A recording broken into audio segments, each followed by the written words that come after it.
Issue is different from Satan because Satan, let me start from who Satan is. Satan is an unseen spirit from another country or from another continent that has got no relationship with Yoruba issue, because issue in Yoruba land is one of the rumors sent by Olodumare for the betterment of mankind.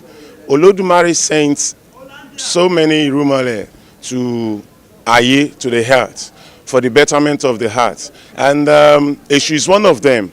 And when we say Eshu, we see Eshu as someone or as a being, a divine messenger of Olodumare.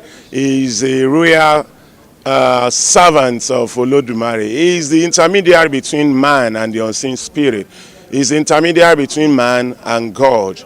If you have to achieve anything in this life, you have to pass through him, because he's the one that takes our supplication. He's the one that takes our prayers to Olodumare if we want a quick answer from Olodumare. And Eshu is someone that is so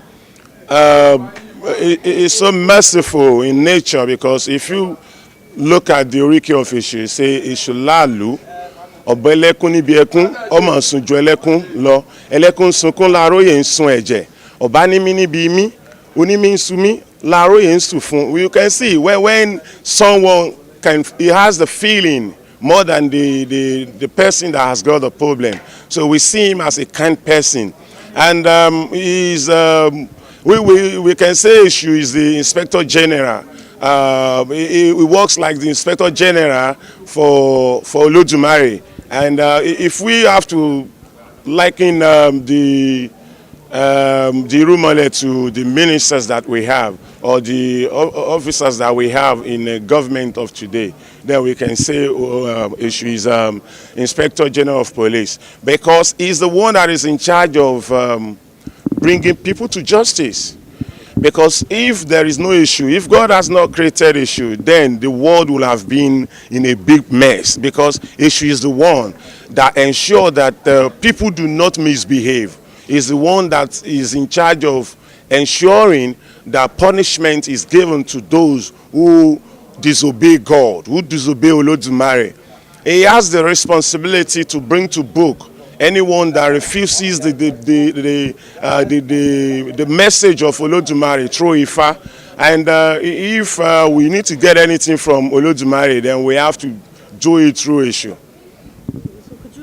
Obatala, we have Rumila, we have Eshu, we have Shango, we have Ogun, we have Yemo, we have Oshun, we have so many. We have even the sun, the moon, Orun is Orisha. And I must say it here that there is a difference between Orisha and Irumole. For instance, now when we talk about Irumole, we're talking about those ones that descended onto the heart. They were not born.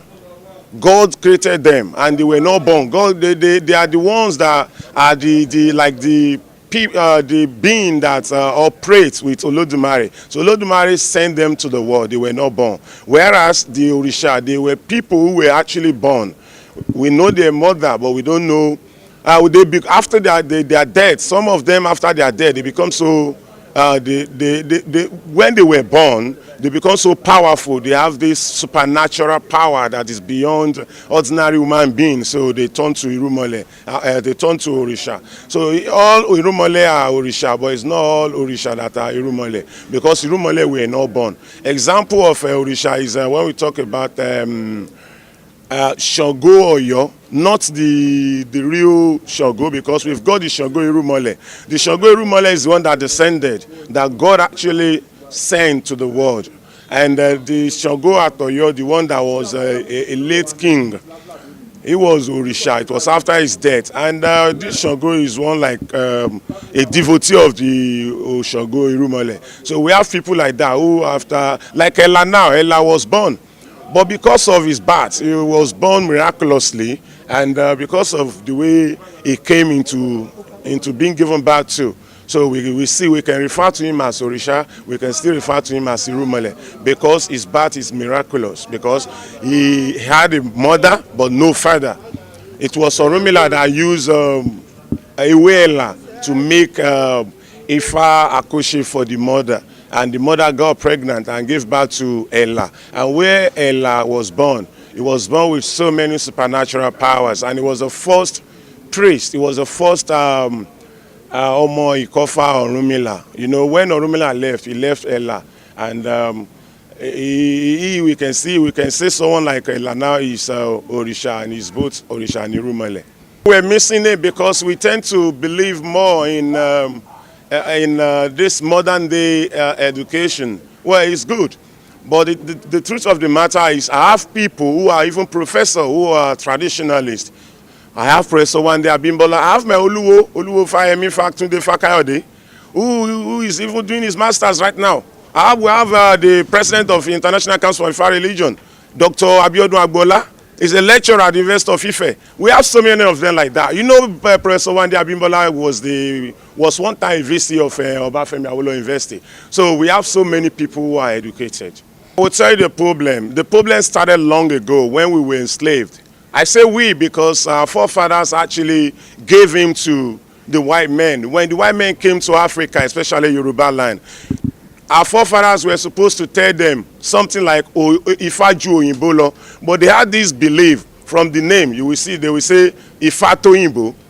Why will you say Ifato Oyinbo? Ifaju Oyimbolo, they had that concept in their mindset that they try to compare Ifa with Oyinbo, and they give such name like Ifato Oyinbo, like Ifa Baba mi not Oyinbo.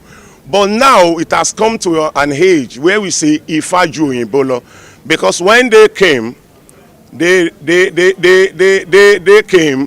came to take our tradition from us, because they discover when they came to Yoruba land, the white men, they discovered that everywhere they go, they find the shrine of Esu at the entrance of the city. They find the shrine of Esu at the entrance of every village, at the entrance of every houses, because it used to be such that you have Esu shrine in front of every houses, and they see that Esu is so powerful. They look for a way to change people's mind about, they look for a way to enslave Africans. They look for a way to enslave our forefathers. So they gave the work to one Bishop Ajayi Crowther. And he was the one that was given the job to translate the Bible into Yoruba language. When he was doing the translation, he made so many blunders, such like calling Esu Satan. And I want to ask if people can really tell us if we can find the meaning of Esu in the Bible. They should also tell us the name of Orunmila in the Bible. They should tell us the name of Shango in the Bible. They should tell us the name of Oshun in the Bible. They should tell us the names of all Irumole in the Bible, because it wasn't only Esu that came, that God sent, that ascended onto the heart. They should let us know which other names are given to this Orisa, because the mistake made was he was translating the name. Instead of him translating the name, instead of him translating the name, he transliterated the name. He said when the turn of Jesus, he removed the S and gave them Jesu. In turn of John, he said Joannu, Peter, Peteru. So why didn't he just say Satan, Satani? And he did that, but because of their mindset, to snatch away our tradition, to enslave us, they take away our source of power, to take away our source of communication with Olodumare. They decided to lie, to lie. I would say to lie, because they changed the name. Instead of saying Satani, they changed it to Esu. If they've got the meaning for Satani as Satan, they should also have a new. You imagine now the IG of this nation, if the president should, or if someone has done something wrong, and the IG now instructs his policemen to go and arrest that person. You know, when they arrest that person, to the person being arrested, they see the policeman as a bad man. But not that the police is a bad man. The man has done, the offender has done something wrong, and having done something wrong, the police will arrest him. And when they arrest him, does it make the people arresting him bad? Do you understand my explanation? If the police should arrest someone that has done something wrong, Will the police now become a bad man? So we are saying that, okay, fine, Esu is the IG. So if you have done something wrong, it is the duty of the IG, it is the duty of Esu to bring you to book. If you go by your record, you will not see real people who are traditionalists doing all sort of things. That's one of the problems we're having. If they say Babalawo has done something, check the name. You will hear something Abdul Gafar. A Babalawo cannot be Abdul Gafar.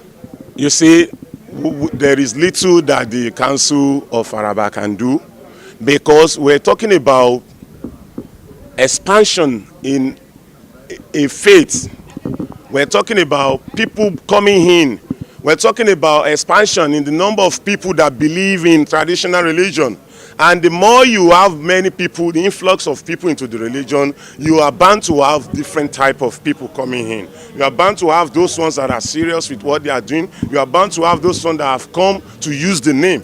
There's virtually nothing that the association can do for anything that is not brought to their notice. But if they are being informed of any atrocity, then the association will look into it. To appease Esu, start with cola, obi. We can use just ordinary cola. That's how simple it is. And if you want to appease it elaborately, then we can talk about using an animal, an animal blood to appease Esu, like he-goat, obuko. We can use cockerel, akuko. We can use orogbo. Orogbo is part of what is used to appease Esu. Iyo, epo pupa, oti, very important when appeasing Esu. So these are some of the things that we use to appease Esu. There is nothing that we do not use to appease Esu except adi. It is only adi that Esu do not take. So, because when we make consultation, and if I reveal that we need to appease Esu, if I may also state categorically what we need to use to appease Esu.